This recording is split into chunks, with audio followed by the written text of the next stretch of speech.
What's happening, everybody? Welcome to the big show here on Monday evening, Cincinnati Soccer Talk live on Facebook, YouTube, and Twitter. I'm Subs. Glad you're with us. Lots to discuss this week as FC Cincinnati and the Columbus Crew battled to a 0-0 draw over the weekend in Hell is Real Part 2. And we'll talk about that match. We'll also be joined by the voice of FC Cincinnati, both on television and radio, Tom Gelehrter, to talk about the new upcoming documentary featuring FC Cincinnati here coming up in early September. Nonstop Flight, the untold story of FC Cincinnati here. It's going to be really fun to get Tom's perspective on putting that documentary together and all that was involved. And plus, of course, we will always touch on our best and worst of the week.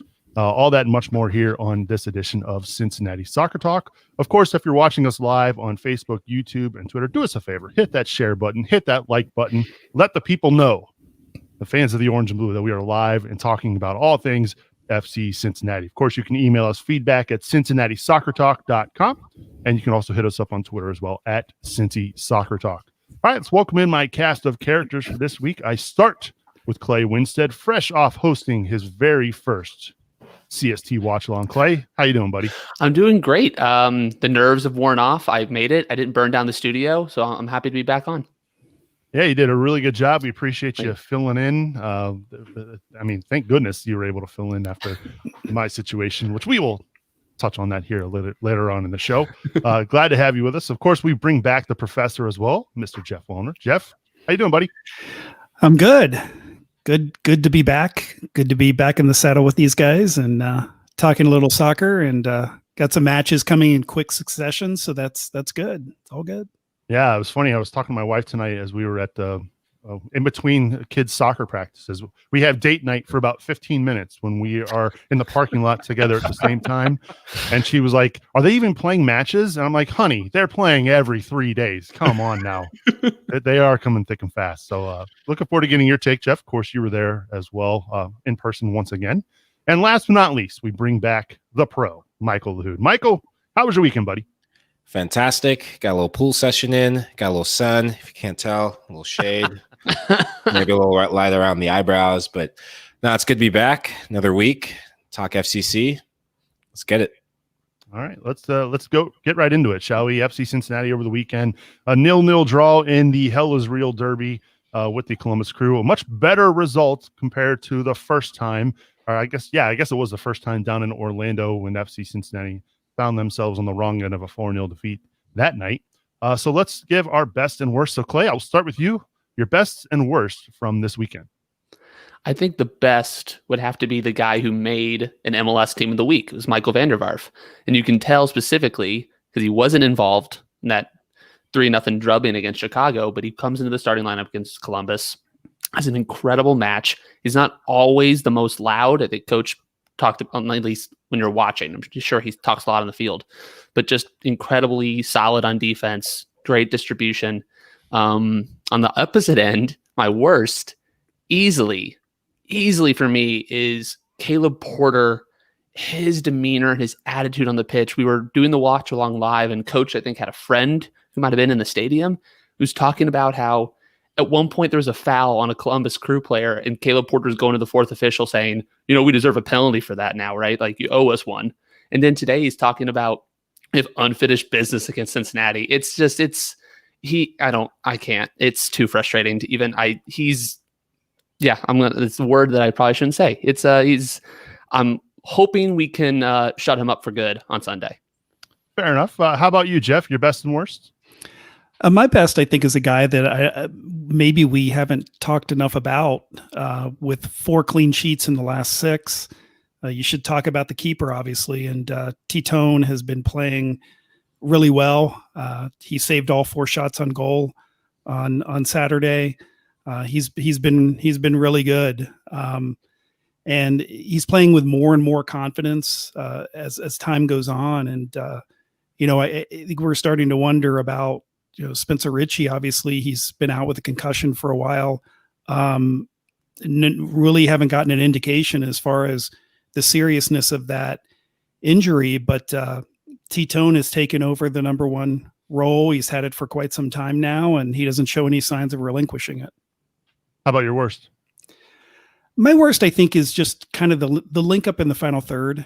I think there were some opportunities for them to get good looks at goal, and they're just really not in sync. And I know that Jaap has been looking for the right combinations in that area, and he's trying to kind of develop those partnerships. But you'll see a ball go one way and a player goes the other way, and you see a ball into the box and the guy doesn't make a run. And there's just some communication lacking there. I think over time and more training, that'll kind of get a little bit more crisp. But yeah, they just seemed a little disorganized when they got in that point in the field. A big supporter of the show, Matt Imholt, says, let's be honest, the worst is 400 plus minutes without an open play goal. And then he goes on to add, and even that open play goal was an own goal by New York Red Bulls. So it's been even longer. This is coming from YouTube. He's got a point there, Mike. Offensively, this team is, I don't know, not gelling at the moment. I agree. For me, my best, I give the shout out to the manager, Jaap Stam. It's really hard to motivate your team and get them ready when you are coming from a 3-0 drubbing away to Chicago. I really like how this team responded, and the players get the props, but it goes down to the manager as well to psychologically how you encourage guys and get them motivated. So I was thrilled to see some of the reactions to that and the resilience that the guys showed. My worst, I have to go to the Columbus Crew attitude as a whole, as their team. It felt like they thought they were going to come into Nippert and FC Cincinnati was just going to roll over and give them the game. What I loved was seeing FCC, their backline in particular, kicking the crap out of Columbus Crew players. And as a former defensive midfielder, I love to kick people and pass too. But I loved that moment when the game didn't go your way and a really good team comes into town, strutting their stuff and seeing, the back line kicking Columbus's number 10, kicking Zardes so much so he started to get a little flipper action, a little dive action there. I'm not going to go too much into that. Maybe we should. But, yeah, Columbus's attitude, it was almost like, don't ever do that again, man. Ever. Yeah, I wouldn't know. I didn't get to watch the match. That is my worst of the week. How is it that I can live in the state of Ohio? I have watched FC Cincinnati matches for 5 years, and not one time have I not been able to watch a match.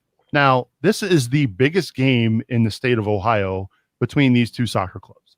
How is it that anybody in this state doesn't have access to watch this match? That is mind-boggling to me.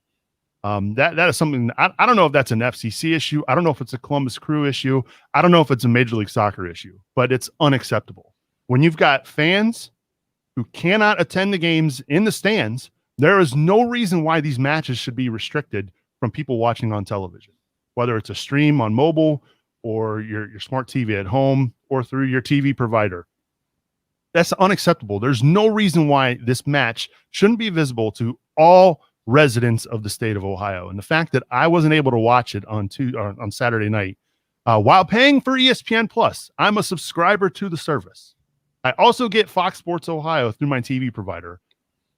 That's incredibly frustrating. And I think that's something that Major League Soccer should really look into, because if we're not allowed in the stands, why are you blacking out games for fans at home? It makes zero sense to me.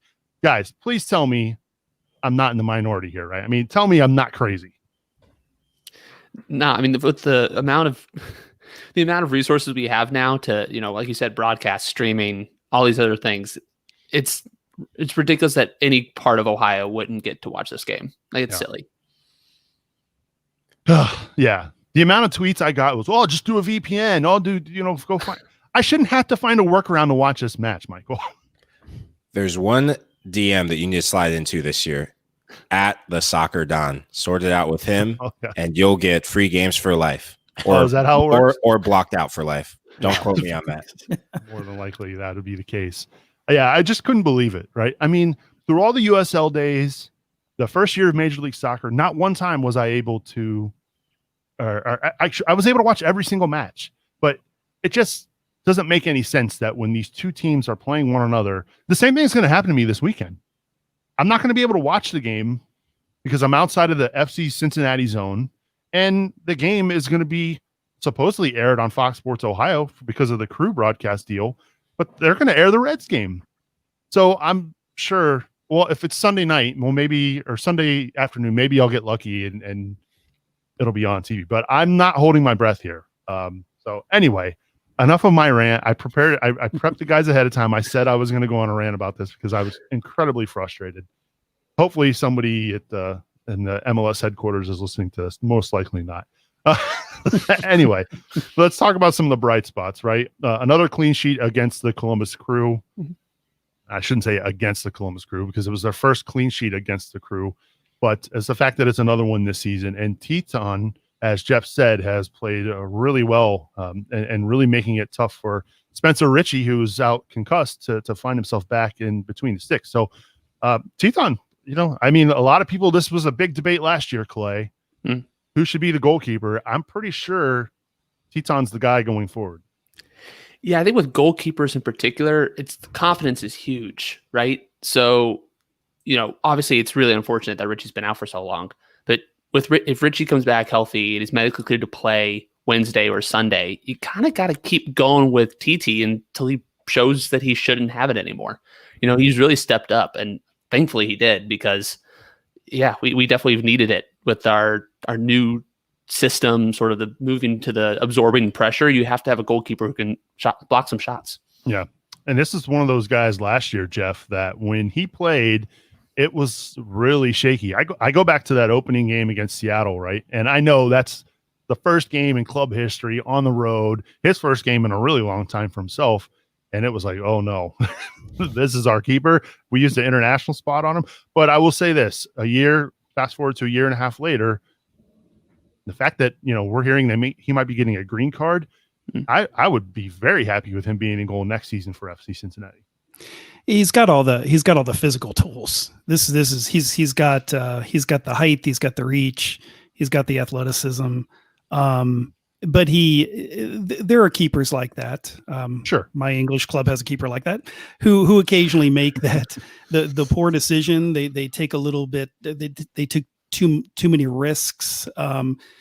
What match was that Teton had the really poor clearance that about knocked his player over? But yeah, he's been. I think he's been really good. There's no reason for him to not be the number one keeper moving forward. And he might have had the play of the match actually on Saturday. I don't know if this showed up well on TV or not, but when the official criticized it, well, Subs, yeah, you wouldn't know. Apologies for that. Rub it in, Jeff. That was very inconsiderate of me. But the official scolded him for catching balls beyond the end line. And the next time the corner came in and he got the ball, he just booted it into the 10th row of empty seats. It was pretty funny. The press box got a good laugh out of that. But yeah, he's been outstanding. 4 clean sheets and 6. I think they only had 5 or 6 clean sheets all of last year. Sounds about right. Yeah. There weren't very many of them. That sounded higher than I thought, but yes, it did. So Teton's playing well. Now it's the time of the show where we kick it over to Michael Lahoud so that he can just continue to gush over the play of Joseph Claude Giao. I tell you what, Michael, he's been as advertised.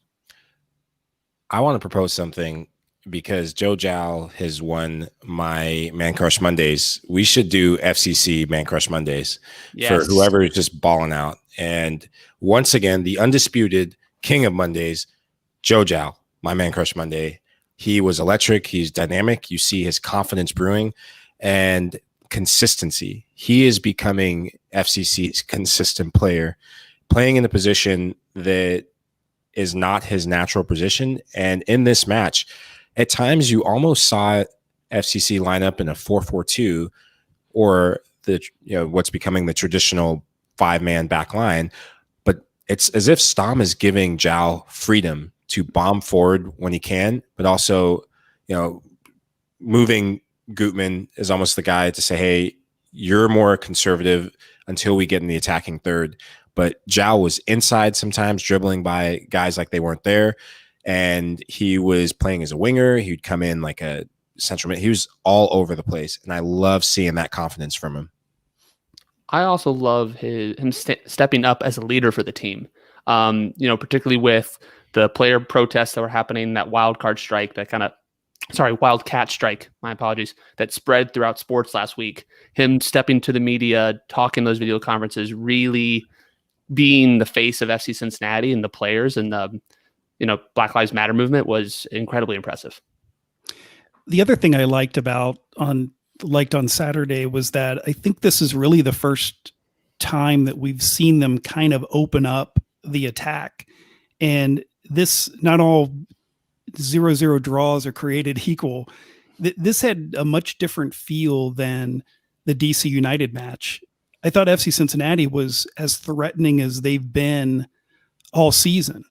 I mentioned earlier they weren't in sync in the final third, but they were much more willing to get forward, even though obviously their intent was to pack it in with the back line and try to get another clean sheet. But they were threatening on Saturday. That was another step in kind of the progression that Jaap Stam has talked about, where there's a place he wants to eventually get with this club, and he's not there yet. But I thought they took a big step forward on Saturday. Well, coming up a little bit later on in the show, we will discuss how FC Cincinnati can fix their offense going forward, because, man, it's a lot of minutes without scoring some goals. So we'll talk about that a little bit later on in the program. But it's that time of the show where we give a big shout out and thanks to our tremendous supporters. So let's give it up to Tim Bronsel and Tom Rose, Matt Adamczyk, Mike Hudson, Brian Malone, Jamie Smed, Jonas Tom, Jack Emery, Mike Bowman, Kathleen Francis, Matt Emholt, Matthew Long, Joe Coling, Tara Mullins, Riley Stephen Burke, and Melissa Bingle. Thank you so much for supporting us here at Cincinnati Soccer Talk. To learn more on how you can support the show, head on over to cincinnati-soccertalk.com/support. Well, as we mentioned early on in the show, FC Cincinnati and 4-4 Creative here in just a few weeks are going to be unveiling their new documentary, Nonstop Flight, The Untold Story of FC Cincinnati. And we are really pleased to have back on the program the one and only Tom Gelehrter, radio voice, TV voice of FC Cincinnati. Tommy, how you been, man? It's been a while. Hey guys. Yeah, it's been a while. It's good to see you. Glad to join you.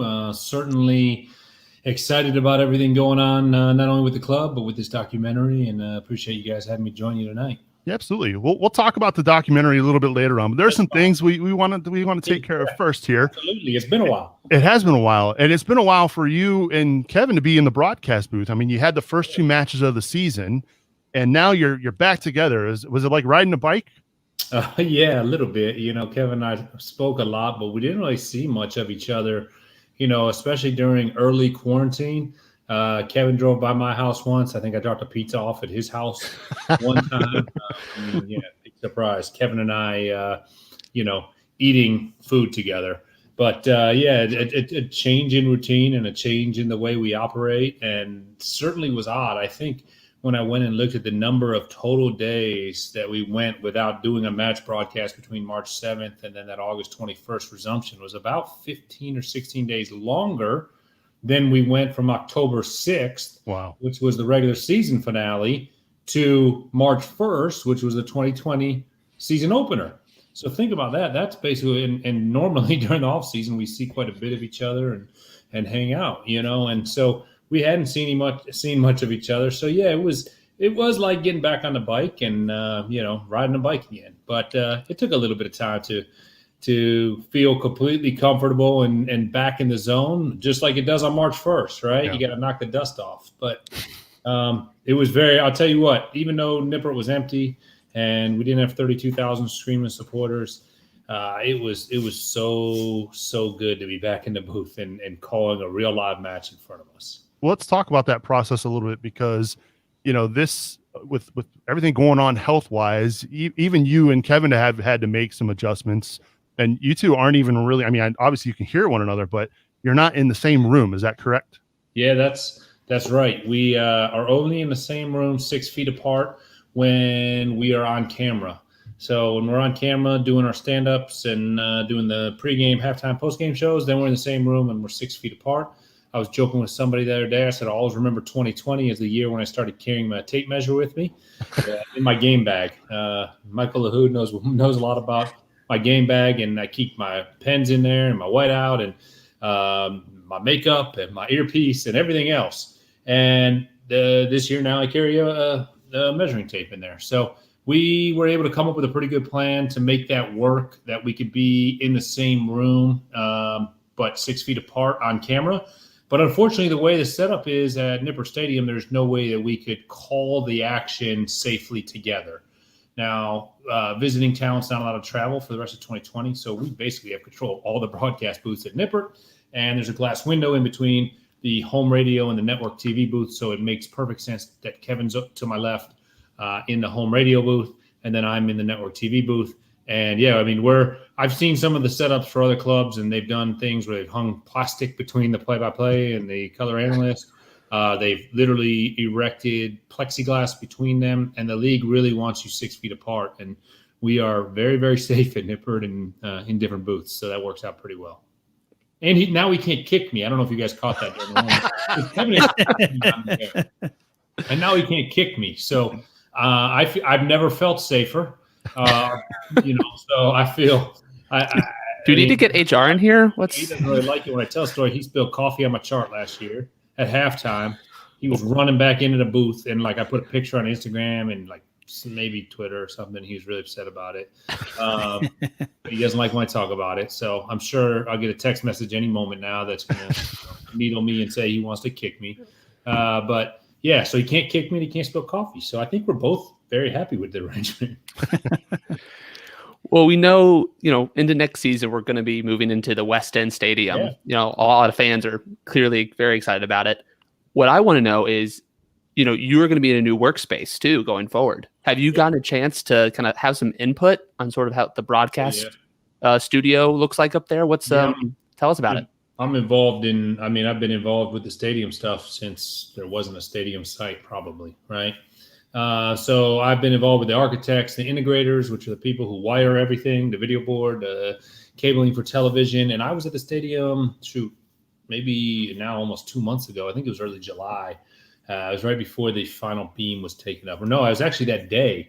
Later that night, I got my first full tour, and Dan Lally took me around. And I was blown away the first time that I was in the stadium. And so I've been able to consult on everything from the video board, the control room that'll run the video board, to all the broadcast space. The booth is 30 feet wide. So I'm hoping that for another 100 years and forever, as long as I'm allowed to have this job, that we'll never have to deal with the global pandemic of this, where Kevin and I have to worry about being 6 feet apart.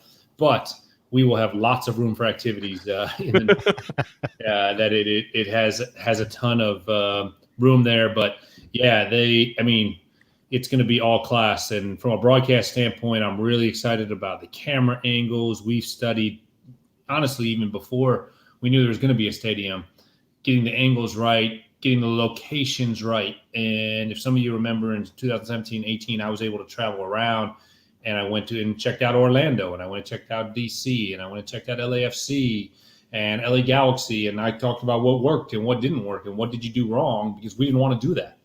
So I was very fortunate to get a chance to help the club try not to make some of those mistakes that other people, maybe made or wish they had done differently. So, we've been working on this for a very long time, and I'm lucky that the club also has invested to make sure that all the broadcast operations and the video board and the control room were done right. Some clubs will not spend as much there because they're trying to, cut dollars. These are expensive projects. So FC Cincinnati has been awesome with the way that they have supported all of this, and it's going to be a spectacular experience for those who are there. It's going to be a spectacular experience for those who are watching.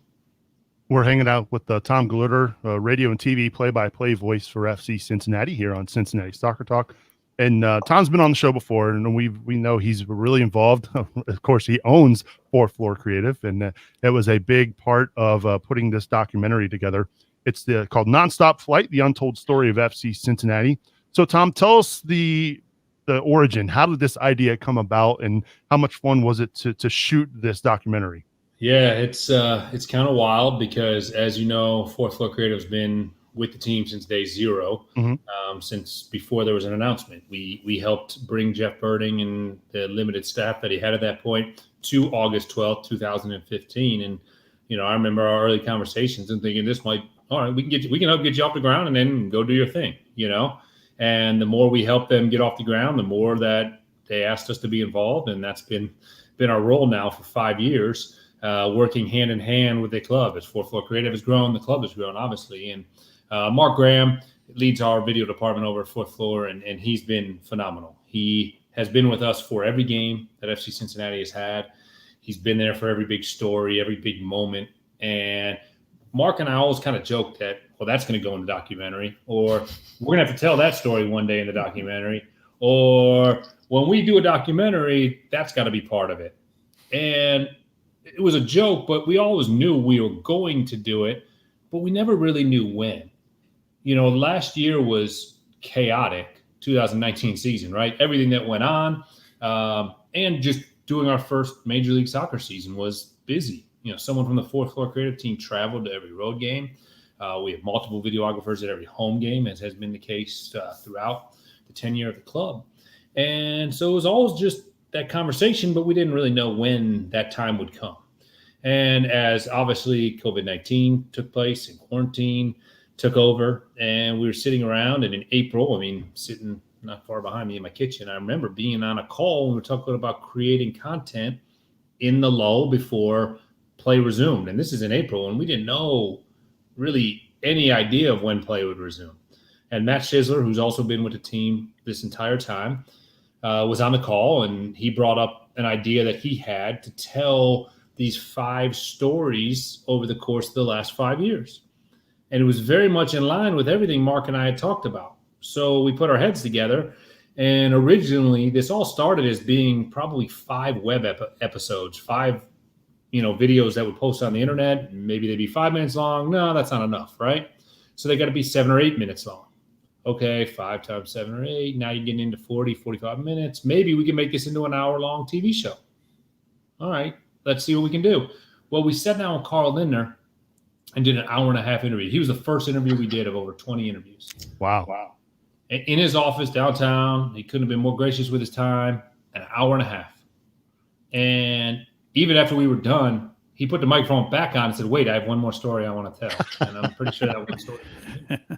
And he, and we all looked at each other like, this thing can't be an hour. So it grew to an hour and a half, and now it grew to 2 hours. And I literally just walked in the door. I just came from Fourth Floor Creative offices, and there's still 3 folks there hammering away. Our crew's been relentless in getting this together, and they're going to sleep, but not until 10 p.m. on September 9th. That'll be the first time that I think everybody can put their head on a pillow and really sleep well, because it's been a 4-month grind. To put a 2-hour documentary together is a ton of work. And I'm telling you, I've seen about 65% of it at this point, and I'll get to see the whole thing by Wednesday or Thursday. It's out of this world. Tommy, just curious, obviously during that whole period of time, everyone saw that magical ride for this franchise from fledgling USL club to MLS and everything that happened in between. And they remember the US Open Cup run and kind of all the magic there. But behind the scenes, with some cumbersome head coaching changes and some other things that went on, obviously it wasn't all kind of happy-go-lucky. Did you make a conscious decision with the documentary to make it real, keep it real, include as much of that content as possible? Yeah, there's no question. Look, we want to tell it as it is, not all sunshine and rainbows, because as I told a lot of people, and I think, Mike LaHood and I had this conversation at some point during quarantine, like, life isn't all sunshine and rainbows, right? If you're telling me that your life is great all the time, you're lying to me, or you're lying to yourself, maybe both. So you have to understand that the road to success is never easy. And the road for FC Cincinnati at a lot of times was not easy. There was a lot of bumps in the road, and sure, there was coaching changes. And, it goes into the bumps in the road. And that's why it's called Nonstop Flight, the untold story of FC Cincinnati. Someone replied on Twitter, said, now I've heard this story. I promise you haven't heard this story. You've never heard it told this way. Cody Parsons, who's been with the club nearly the entire club's existence, has never been interviewed for something like this. Dan McNally's done interviews. Jeff Smith's done some interviews. Obviously, Jeff Birding's done a ton of interviews. Carl Linner's done some, but he doesn't do a lot. There's a lot of people interviewed. Kenny Walker was interviewed. Corbin Bone, Austin Berry. Go through the OGs of FC Cincinnati. Gary DeJesus, who was the first chief brand officer for the club, who helped bring the orange and blue to life. Like, this is truly the story that you haven't heard. And it does. It talks about it. Jeff is very candid about some of the speed bumps and some of the challenges that came through. Alan Koch did a 2-hour interview for this piece. Wow. John Harkes was invited and had initially accepted and then texted me and said he wasn't going to do it and wasn't interested. So we didn't get John Harkes, but I called Jeff Birding I said, if we're going to do this, if we're going to go all in on this, I want, permission to talk to John and to talk to Alan. Like, those are, players in this story. And he said, absolutely, no problem. Give him a call. And so I did, and I talked to both of them, and, we were able to have, them tell their part of the story as well. And I think that is important for, look, where did this club come from? It starts in late 2014, really, and it takes you through the Portland match in March of 2019. So it's a 5-year journey of FC Cincinnati, and it's something else. I'm telling you, you will. It's going to be must-see TV on September 9th, and we're thrilled that WCPO, gave us 2 hours in prime time to share it with everybody. It sounds like you left no stone unturned, right? So you had 20 interviews. You're talking to past coaches, so many people who were involved in the beginning, right, throughout. How long did this take? You were mentioning you started in April with this idea, but that's a lot of interviews. How long was it taking you? So I would say, so we got the idea written down on a notepad and shared with my crew in April. And in May, honestly, we started doing our research. We were still at home, and we hadn't brought folks back to the office at that point. And I remember having a staff call and saying, guys, how do we accomplish this? Still in early May, it was like, are we comfortable being in the same room with people? Like, obviously Jeff Birding and Jimmy and, Jeff Smith and Dan McNally, they're all in town, but should we be in the room with them? Can we be in the room? Are they okay with being in the room together? All of these things. And so we started to go through that conversation and say, okay, what can we, what can we do? How can we accomplish this? And as it came together, we went through the list of who needed to be interviewed for it. And we started setting up interviews and hiring a freelancer, for example, in Colorado Springs, hiring a freelancer in Greenville to get some of the interviews, because we weren't going to travel to those locations at the time. But Mark Graham from a team who directed the whole thing, he was on a Zoom call during those interviews. So he was still in the room. So he was there, and Mark asked the questions, and he made sure it was set up right, but he didn't fly to Colorado Springs for that interview with Alan Koch. So, a lot of interviews, I would say probably an average of 2 hours on an interview. So you're talking about 40 plus hours of interviews to be logged. And it has been the entire team, and I give them all the credit in the world. They've been working around the clock. And I know there's been a couple of 2 and 3 a.m. nights. And I looked at one of our editors, Corey, as I was leaving tonight. And she looked at me and smiled and said, "We're almost there. I think this is my last late night." So we're almost to the finish line. Jeff Birding will see you in the next 48 hours, and then we'll tidy it up and turn it over to WCPO, and we'll debut it to all of you. 9 days. We'll be in about part 4 of this documentary 9 days from right now. Tommy G, it's your favorite Irishman. Oh, Mick LaHoo, Irishman. What's up, brother? Nothing much, man. Always good to see you. 2-part question for me, and you slightly touched on the second one. But first, when you put all these interviews and these stories together, was there one story that you were surprised to hear during this whole filming process? I don't know, because I've lived it so intimately for 5 years, and obviously I helped, build out a lot of questions and narratives. But I found it interesting to hear all the differing, angles of, there's 5 sections basically to the documentary. It's the lead up to the first USL game. That's section 1. Section 2 is the Crystal Palace experience and what that meant. Section 3 is the 2017 U.S. Open Cup run. Section 4, which I saw some of tonight and features a lot of Michael Lahoud, is the 2018 championship season. And then Section 5 is the transition to Major League Soccer and that Portland Timbers game in March of 2019. So, for example, in Section 3 in the U.S. Open Cup run, there's the Chicago Fire game. And when you get that lineup card, you look at it and you're like, what's going on? We're not going for it tonight? Corbin Bone and Andrew Wiedemann and Jimmy McLaughlin aren't playing? But look how it played out. Those guys came off the bench and influenced the game. Yeah. So, it's interesting to hear the different ways that everybody processed what happened that night, right? But I don't think that there was a story that just completely blew me away. But I think it's also interesting to hear, and you'll see it a lot in the first 20 minutes, is the connection between Jeff Birding and Carl Lindner and how that came together, and how Carl was insistent on, if we are doing this, Jeff, you're doing it with me. And that's, Jeff has mentioned that before, but hearing Carl talk about it, Carl hasn't really gone into that very much in the media of how important it was to have Jeff, and how the two of them kind of came together in this, divine way. Wow, that's pretty awesome. And last question, kind of selfishly, where can a brother catch this film? Well, that's important, right? And I've gotten a lot of those questions because you don't live in town, right? Mm-hmm. So it's debuting on WCPO, and that's Channel 9 here in town. So they will have, the rights to show it straight away the first night, which is a week from Wednesday at 8 p.m. and for those 2 hours.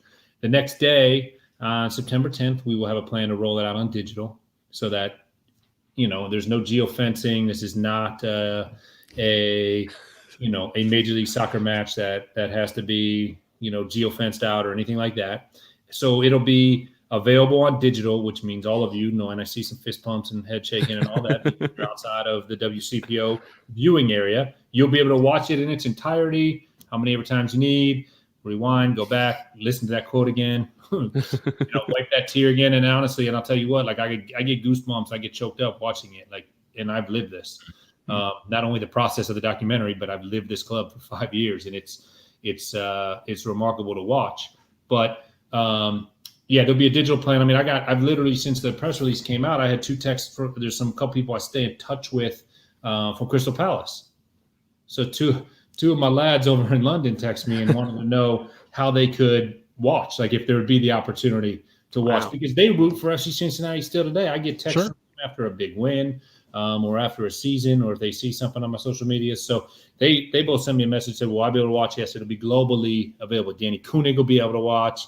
I mean, we wanted to interview Danny Koenig, but during COVID and doing an interview in Denmark is really tricky. Yes. So, and there's great ways to do stuff digitally on Zoom and everything. But if we're shooting everything in 4K and then we're doing an interview over Zoom or any of the other digital platforms that are available, it's not a great contrast. You know what I mean? When you jump from a beautiful 4K image to that. So, we didn't do digital interviews in that regards. We had videographers everywhere. And I mean, I know I'm really proud of the work that my team at Fourth Floor Creative has done over the years. This is going to be the ultimate moment of everything that we've captured, because we've captured so much footage that people have never seen.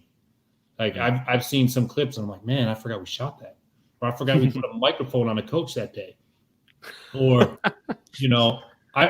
I don't even know how they found some of these shots. I mean, we have so many hours of game footage. You think about it, we have 3 or 4 guys shoot every home match. That's 8 more hours of clips that you're going through. trying to find a one shot of a specific supporter that's being talked about in the segment. And I mean, there's one of those moments where a supporter's talking about the Chicago Fire game, and then you like exactly what she's talking about, you're seeing happening. And I'm like, how'd you guys find that clip? Like, that's wild, right? Like that's insanely impressive. So no, I think you guys will really enjoy it. And for those of you not in the WCPO viewing area, we will have plenty of digital options for you to check it out. Well, I'm looking forward to it, Tom. I saw the trailer and thought, wow, this is very intriguing, especially seeing the fact you had Allen involved, because I didn't think, that was something that could happen so soon, right? I mean, maybe you see this down the line, coaches who maybe didn't have an amicable breakup, but I mean, this is only a year ago and already you got him. I was really impressed by that, and something I'm really intrigued to see. Yeah, no doubt. And I appreciate him taking the time to join us and be part of it, and everybody who did, because there's a lot of unique perspectives that go into it. Whether it's guys like Jeff Smith and Dan McNally, who started the club with Jeff Birding, right? Gary DeJesus, who I don't think people have largely heard from. He wasn't with the club very long, but he was with the club he's the one who brought me on board to help us get them launched on August 12, 2015. So Gary, he went and dug up one of his old orange and blue ties and was thrilled, to be part of it. Or Cody Parsons, who's a guy who sits in the background a lot, but he's so important to the way the club operates. And people have no idea, because nobody's ever asked him, to do an interview, or Omar Cummings and his perspective on it. And then obviously the guys like Jimmy and Austin and Corbin and Kenny, who had long tenures with the club and were part of that initial signing class. And look, we could have gone in deeper, if there was unlimited budget and time. I mean, we've learned a lot about putting a documentary together, I'll tell you that. And my whole team's going to need a few days off after this airs, and they've earned it. And they probably want a few weeks off, but we have a few other projects we got to get to. So I love them, but we'll get a couple of days off to catch our breath, because they've been going nonstop to make this happen, and we made it happen in a really quick turnaround. Like 4 months to do a 2-hour documentary. That's crazy. That's tough. But yeah, I mean, the Kick guys were giving me a hard time that they didn't get their interview, and you interviewed TK. Yeah, I mean, TK and AK want to know, and I said, look, we could do a whole other 2-hour documentary just on the two of you. So. I got to make sure if I'm going to give them their shine that we do it right? Like we got to in the spotlight. We're gonna do it properly. So there's some in a couple of years we'll do a separate documentary on those guys. But and we're going to give ourselves more than 4 months to put it together. But we're really excited, and we're almost at the finish line. So it's good stuff. Yeah, for the next documentary.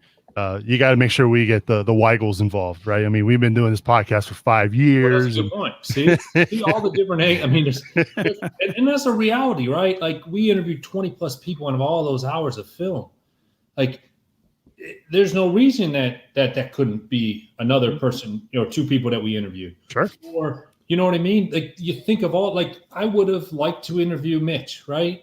Like, but it's time and money, and. Yeah. I would have,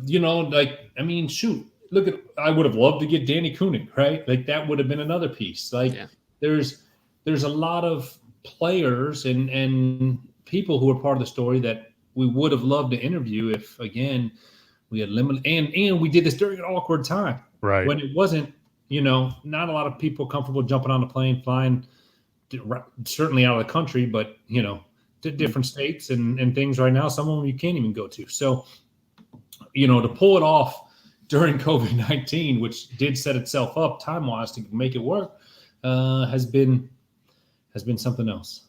Well, we're really excited about the documentary. It's called Nonstop Flight, The Untold Story of FC Cincinnati.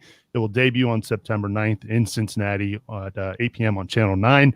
And for those of you like myself out of the region, available digitally the following day at FC Cincinnati's website. Correct, Tom? Yeah, it'll be on social media. We'll have all the details for exactly how you can watch it the next day, but it'll be on the website and social media channels, all of that. We're just waiting to roll out the full formal digital plan. But yeah, it'll be absolutely. We want as many eyeballs on it as possible. A lot of heart and love and sweat, probably some blood. I know burritos and pizza and everything else. I mean, I was, like I said, I was in office tonight, and I'm not there a whole lot right now, but there's pizza boxes and burritos and everything else stacked up because they haven't left. They've all been there churning around the clock. So they're staying fed and caffeinated and all that good stuff. Well, we appreciate the time, Tom. I know you're a busy man, and we're all looking forward to watching this documentary. And of course, we'll be telling all of our listeners, make sure they're sitting at home on that night, September 9th, to watch this doc. Tom Gelehrter, voice of FC Cincinnati. Thanks again for being with us, and on video too, even fancy. What's that? Even we got you even on video this time, not the phone. This is great. Good. It's good to see your faces. You know, we don't see each other much these days. You know, not a lot of. You know, being a nipper now too, even like you would see the guys that aren't dressed. You know, Mike probably remembers a few times. You know, if he wasn't dressed, I'd see him outside the booth. We'd say hello. He'd ask me what's for dinner in the media spread, and go down there and sneak some dinner. These are all the secrets, Mike. I got to put them out there, but you know, that's you know, it's weird because we only have Kevin and I, stage manager, audio and video. We have 5 people that are cleared even to be in our booth, you know, for COVID precautions, and we're all tested. So, you know, it's like a safe little zone up there, but there's only 5 of us. You know, you can't even, nobody else can come by and say hi, poke your head in. So, you know, there's not many people there. So it's different. So it's nice to see your guys' faces and, you know, have a conversation. You too as well. We appreciate you being on, and we'll try to get you on sooner. It's been too long. It's a deal. Anytime, guys. Be good. That's Tom Gelehrter, voice of FC Cincinnati, joining us here tonight on Cincinnati Soccer Talk. Again, the program is called Nonstop Flight, the untold story of FC Cincinnati. It will debut on the 9th of September on Channel 9 in Cincinnati and be available to those of us outside of the region on fccincinnati.com. All right, so that's going to be a lot of fun. I mean, we saw the trailer for it, gents. Clay, what sticks out to you when you saw the trailer? What are you most intrigued about this documentary? Well, I think one of the first people they show in the trailer is Carl Lindner. And you're like, oh. So obviously it makes sense that he would be in the documentary if you thought about it, but he's not he doesn't do a lot of interviews. So getting his perspective, you know, from the beginning, but truly the mic drop. And I think the guys who edited the trailer did an amazing job at this, but putting Alan Koch there and you're realizing, oh, they're not going to shy away from the good, the bad, and the ugly. So I'm really excited to see how that interview goes. That's the one I'm looking forward to the most. I think, Michael, when you saw the trailer, that was probably what stood out to you too, correct? Yeah.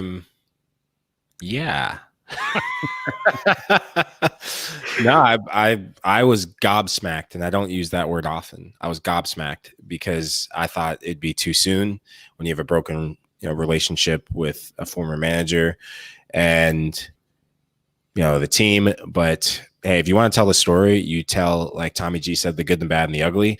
So I am keen to see some of the ugly. But as a former player for this club, one chapter of this club history does not tell the entire story. So I'm excited to see the origin story, because how did we get here? I think that is the story of FC Cincinnati. How did we get to MLS?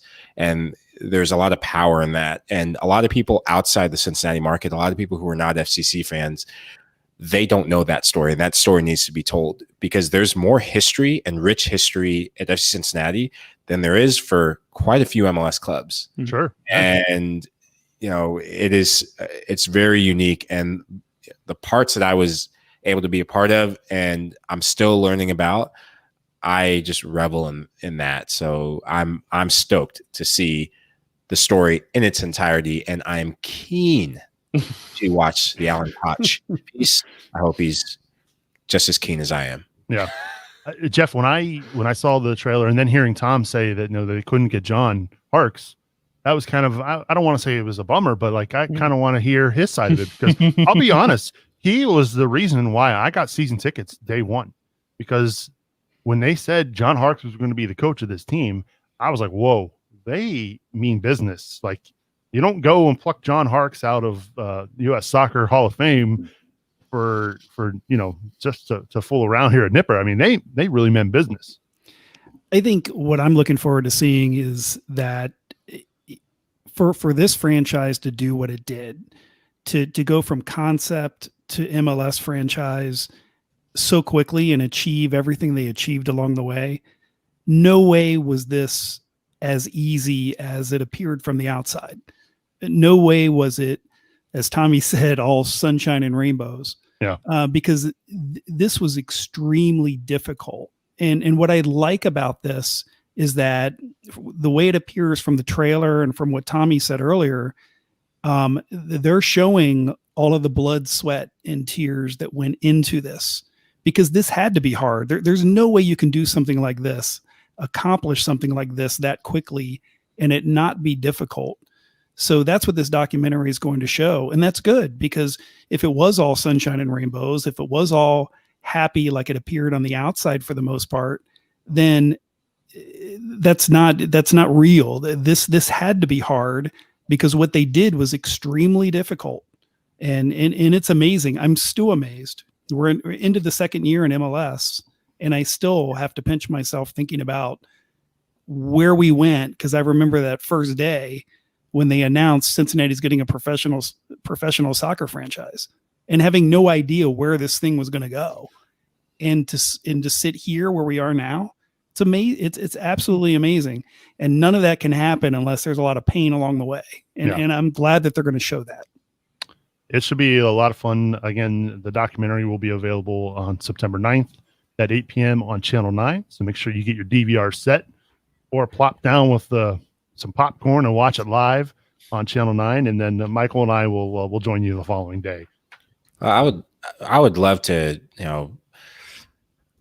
have my former coach, Mr. Alan Koch, as a guest. Maybe we can throw an inquiry or 10,000 out there to see if he would like to come on following the documentary. Okay. There we go. We'll see what we can do with that. He's quite busy right now. Yeah, live. Hey, from my lips to his cell phone, live invite to come on board and just to pick his brain about the documentary, what that was like. Always sporting invite, of course. All right. He's a little busy right now. His Switchbacks team over the weekend, they were down 4-0. Came back in the second half, tied 4-4. Anyway, let's talk about FC Cincinnati's offense. How can we fix it, right? How many minutes? I've lost track of how many minutes it's been since they've scored in open play. It's been a lot. So what's the one thing? What's missing here, Michael? Is it we certainly know it's not the players, right? I mean, they spent this offseason to bring in some attacking talent. Is it the formation? Is it the system? Is it the players? Like what try to put your thumb on it. What's going on here? It's a lack of cohesiveness. Stom is still trying to turn that Rubik's Cube to see which strike partnerships fit best, which midfield partnerships fit best. You have Harris coming back, and Frankie in the last match played that holding center midfield role quite well. He did his job and did what he had to do. Where does De Jong fit in? Is he a striker? Is he a midfielder? Ragaton, are we bringing him off the bench? Are we going to start him? And he wasn't firing on all cylinders in Chicago, but where's Cruz? Cruz, we got a Cruz sighting.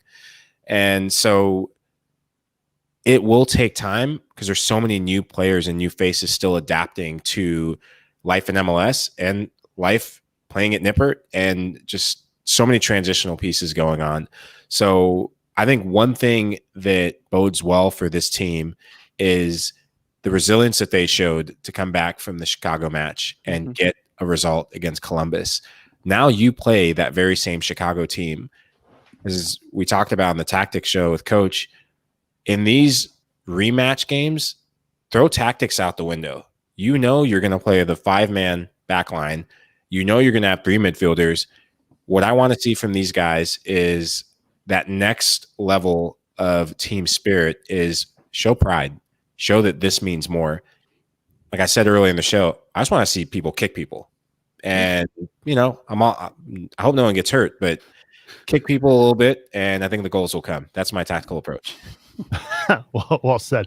Cliff on Facebook says the team was night and day from Chicago to Columbus. What's up? How do you explain that, Clay? I think a lot of it was giving up 2 goals within the first 10 minutes.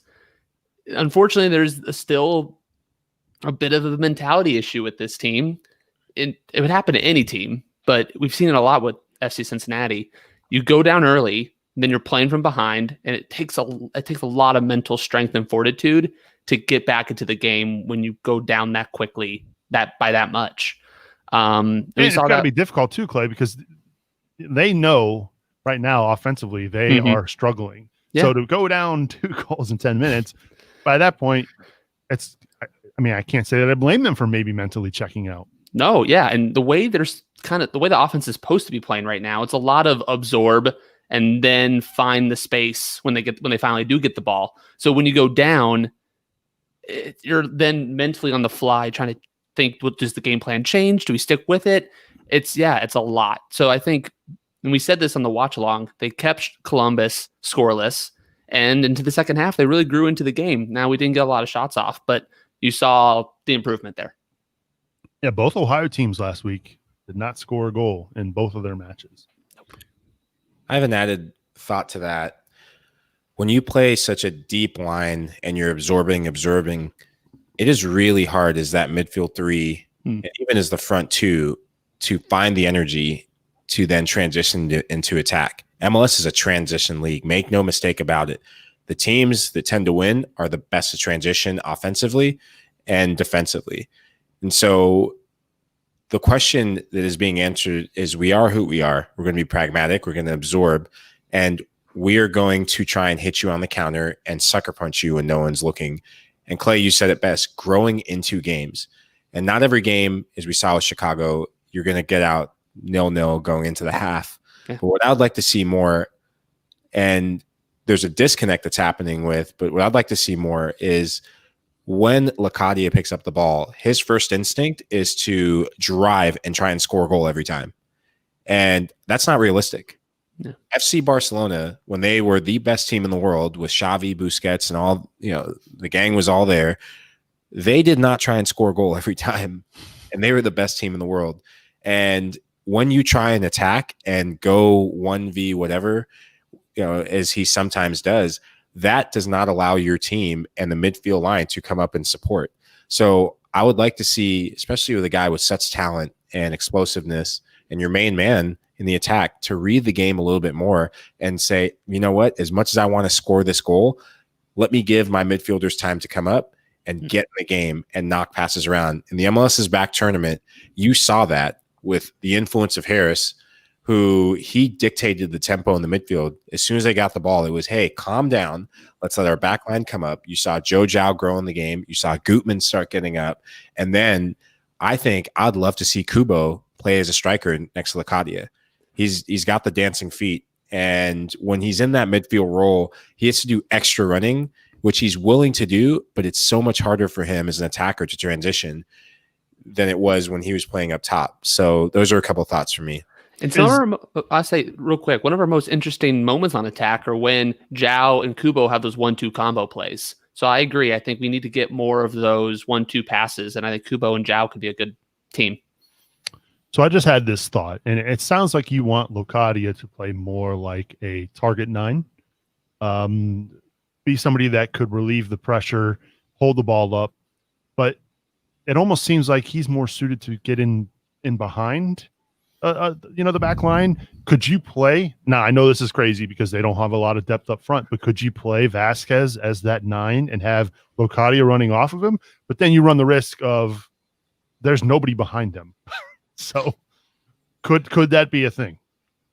I would love to see, when we're talking about guys that haven't been given a chance that we haven't seen yet, I would love to see Vasquez in there. If you're under pressure, and especially when you're on the road and you're going to be under pressure a lot, and when the team goes to Columbus is going to come and press. Caleb Porter, if there's one thing we know about Caleb, when he gets salty, the team comes like gangbusters the next game. And he was salty leaving that stadium. Yeah. So, in the Columbus game, Columbus is going to come press. You're going to need a target outlet to relieve pressure. If a team comes and presses you, the worst thing and the worst feeling as a midfielder or as an opponent is doing all that work to sprint 15 to 20 yards and then seeing that ball go over the top and the team you're pressing is out. So I'd like to see Vasquez get a chance. He's unpredictable, and he might just be the guy to unlock defenses because he's got the power, the pace, and the unpredictability. But with the defensive stability and resilience that's being shown, it gives Stom more confidence to say, hey, I found a back five that I can rely on now. Now I can start focusing up the field. And that is how you start building a team. This is still a young project with Stom in there. So it will take time. But this next week, just like this past week, we learned a little bit more. And I think the word resilience is what I learned about this group. This next week is how bad do you want it? How bad do you want to win games now? Resilience is good, but it's going to take a little bit more, that much more, for someone to step up. Who's going to step up to score the goal that's going to reward these group of players for all the hard work they're putting into this? I think what we're seeing now makes perfect sense, right? Because what's the first thing you do when you take over a club that allowed a MLS record 75 goals last year? Yeah, the first thing you do is you fix the defense. Yeah. And he had a big job ahead of him, and he's done 4 clean sheets in 6. So it's a natural progression of, I'm doing this first. The first thing I'm doing is I'm going to stop the losing. And he's flat out said it. I'm just going to stop the losing, and I'm going to try to get results. If it's 0-0, it's 0-0. But we're going to do whatever we can to stop conceding goals. We're going to stay in matches. We're going to give ourselves a chance. Then the next progression is, how do we create more opportunities? Because in those other matches, they created so few opportunities that, it stands out, right? Every missed opportunity stands out because you only get a small handful of them. The way to score goals is to create as many chances as possible. So you get that 1 or maybe 2, the way they're playing, 1 to win matches. The last few matches, they needed 1 goal to win. And if they would have gotten that, if they would have taken advantage of that 1 chance, that's 3 points. It's the natural progression, I think. And Michael, you touched on it earlier. What Stom's doing is textbook great managing. Of the many things that you look for in a good manager, one of them is how his team responds to adversity. And he's done it now 3 times. The 4-0 loss to Columbus.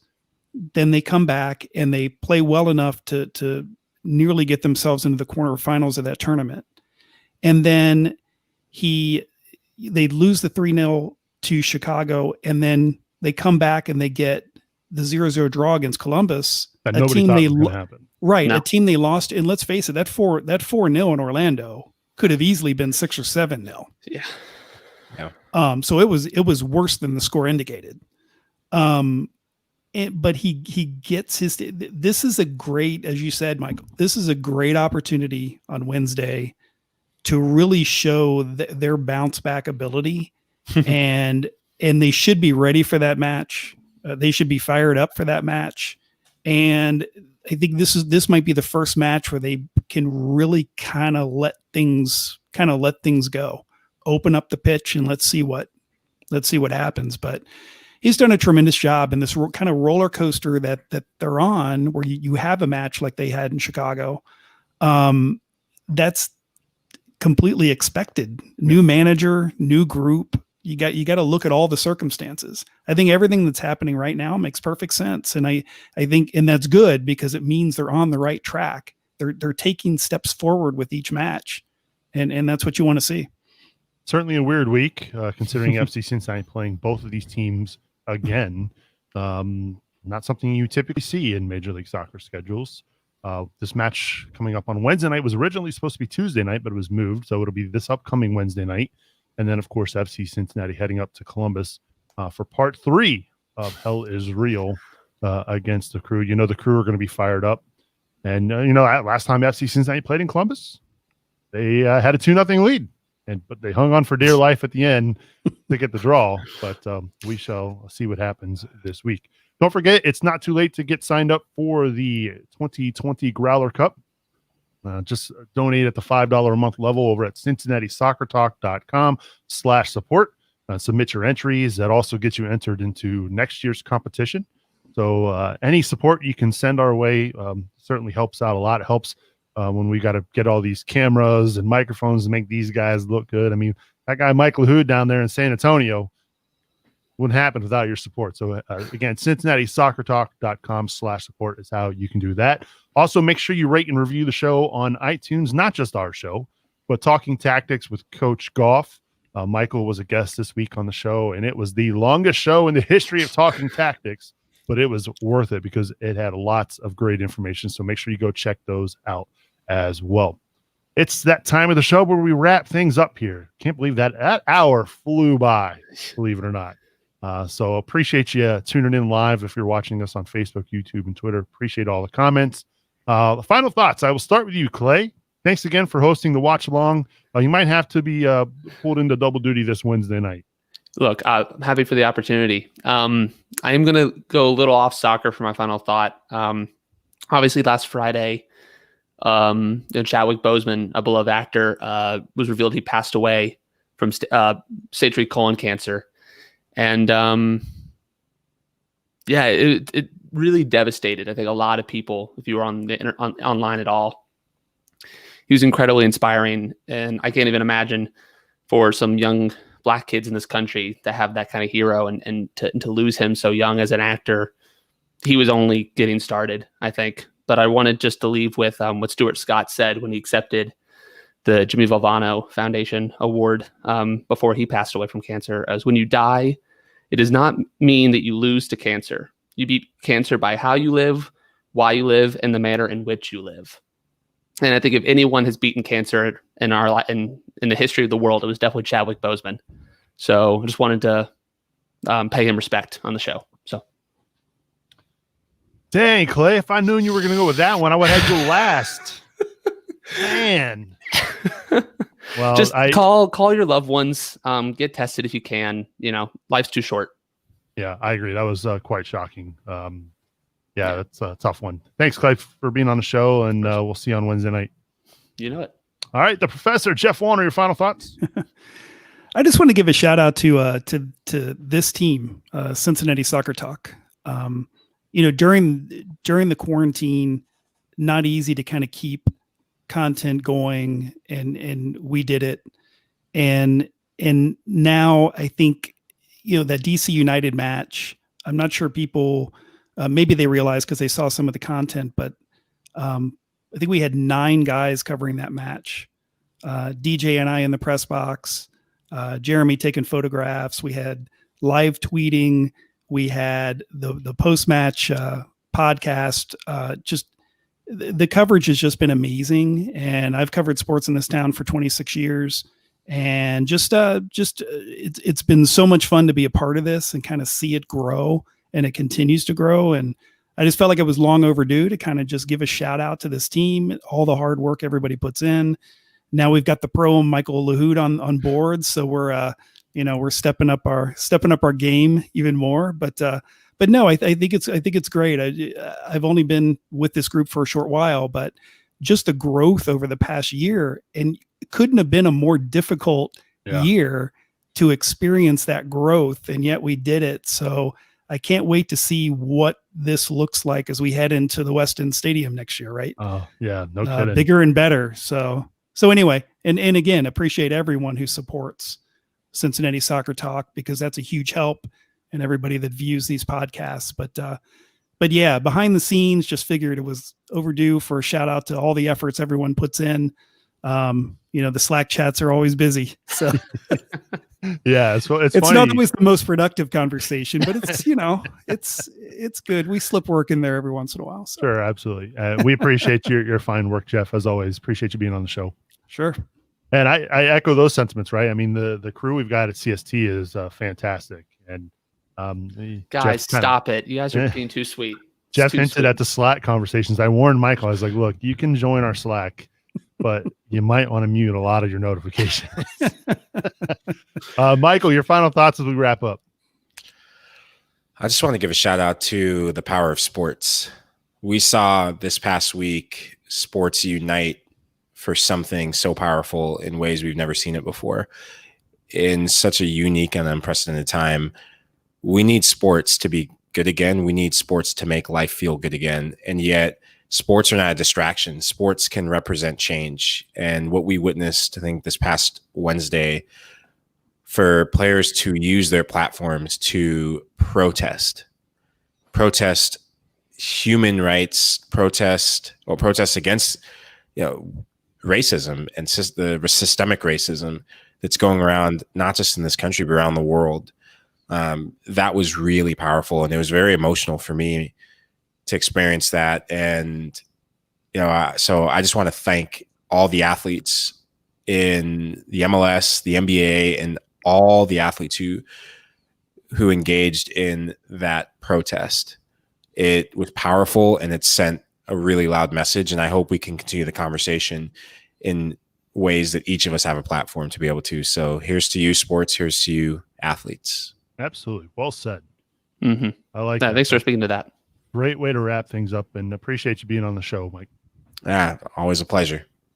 My final thoughts, again, thank you to everybody who's gone out and subscribed to the podcast, tuned in live, retweets, shares on Facebook. It really does mean a lot to us. So when you do that, so we appreciate that. If you've got that FC Cincinnati family member or friend, and they're always talking your ear off with soccer, why not turn them on to Cincinnati Soccer Talk, right? We're the perfect cure for that illness. So make sure you get subscribed so that way you don't miss a single episode of CST. All right, that's going to do it. My thanks to Tom Gelehrter from FC Cincinnati for joining us this week. And for Clay Winstead, the professor, Jeff Wallner, and the pro, Michael Lahoud, I'm Subs, reminding you to watch your tackles, and we will see you all next week.